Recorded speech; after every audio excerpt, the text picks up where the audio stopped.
Eddie George was one of the most successful running backs of his era in the NFL. The Heisman Trophy winner has since paved a path into the business world, going back to school for an MBA from the Kellogg School of Management and becoming a college professor and owner of a wealth management firm, opening up a landscaping and design company, even restaurants, and now displaying his acting skills and helping to take the Broadway hit musical Chicago on the road. I don't care about expensive things, cashmere coats, diamond rings. One thing we hear a lot for people in life is stay in your lane, and it feels like Eddie George has done anything but. Tell us about this really amazing chapter in your own life of being on stage. Well, my lane as a football player came to an end, so I had to switch lanes and find something else to do. And that's kind of where I began. In 2005, I began acting, taking it seriously, started out an acting coach, and really wanted to understand the nuances and the craft of acting and becoming an actor. And that lent itself to me doing stage work in Nashville, Tennessee, and getting work there. And one thing led to another, led me to having an audition for the role of Chicago to play the role of Billy Flynn on Broadway in 2016. And it was an amazing journey, but one that was full of ups and downs, twists and turns, uncertainty. Even now, you never know what's going to happen when you'll have another opportunity to perform. So they come far and few between, but when they come, it comes in bunches. And then when it doesn't happen, it's kind of like a dry season, like a barren season. But for the most part, people have thought, for me, like I would just go from football into being a football coach, or from football into commentating. And I've done the commentating piece, but it wasn't meant for me for the long term. And it just, being on stage and acting just resonated with me, and still resonates with me to perform. And having that belief in yourself, that confidence, that's something that is very Eddie George. I mean, I think of this story of the 11-year-old you accepting your Heisman Trophy years before it actually happened. Yeah. Well, I didn't know I was going to jump into acting, but, football was my life. That was everything. I don't know if you saw my NFL story on NFL Network, but it kind of talks about my relationship with my father and how I wanted him to talk about me the same way he did Jim Brown, and build a relationship with him. And well, I did it at the highest degree. And after that, it was, well, what else is my dream? So I had to explore different avenues to find out what my true life purpose was. And being on stage allowed me to express myself in a completely different way, and to have success doing that. Yeah.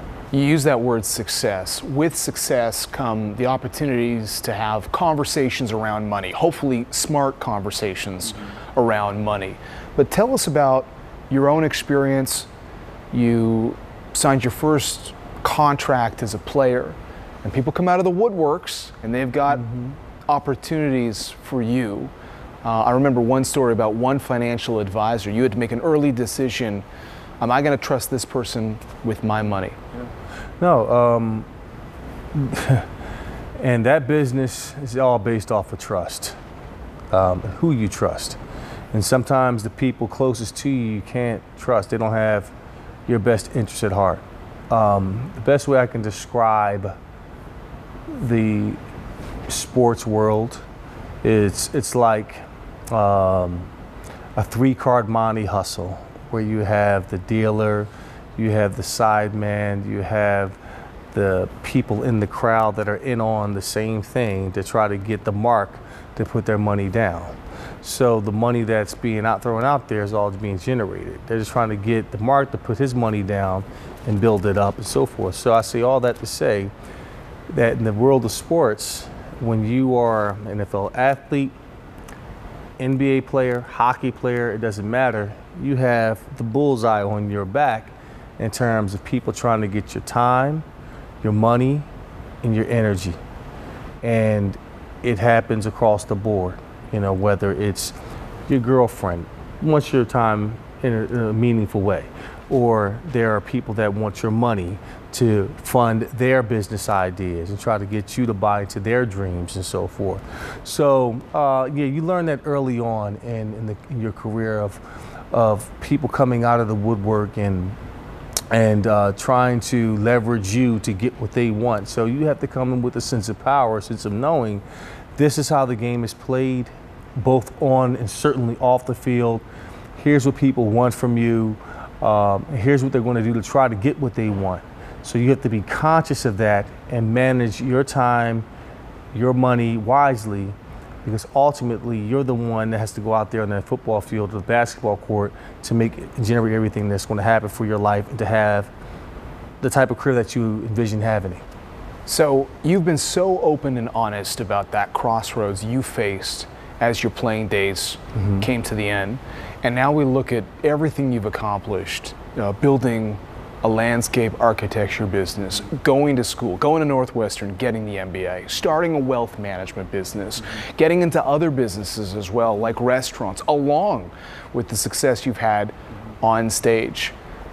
How does that all feel now? I mean, as it's all come together? Well, you mentioned all of that, and it sounds like a lot. Well, a lot of it is structured differently. The restaurants I'm involved in are licensing deals, which I feel totally confident in. It's no operations, which is good. I'm not in the restaurant business. It's more of marketing and licensing, of lending my name. The landscape architecture firm, in fact, was my first business, and it's I tried to build that business, and it went as far as I was going to go with that. But it inspired me to become more of an entrepreneur, to look for the bones of a great business and to grow that business with recurring revenue opportunities. And I've segued out of that over the last 15 years. And there was a lot of learning lessons that I learned within that.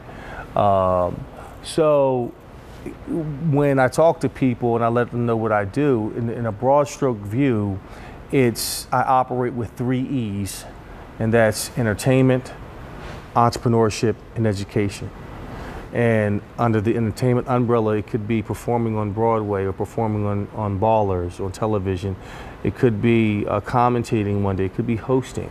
Under entrepreneurship, my main core business now is wealth management. And when you begin to connect those 2 dots, you find those little synergies and create your sweet spot among them. So I can come on a CNN and talk about the financial world, or I can talk about the business of sports.